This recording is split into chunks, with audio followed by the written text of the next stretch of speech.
Lalabasin ko na yung mga alaga kong pato, manok, gansa. Yan. Tuwang-tuwa na sila yan. Kasi nakalabas na sila sa kulungan nila. Ganyan lang ang ginagawa ko kada umaga.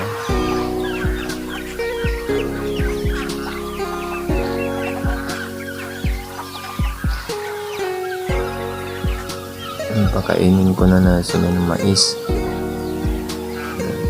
Tuwang-tuwa na mga yan.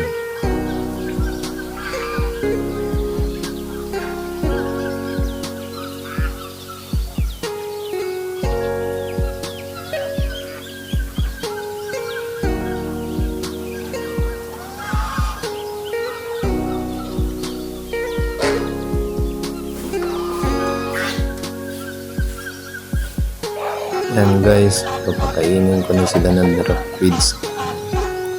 Hinahabol na nila ako. Yan guys, hanggang dito na lang. Bye bye!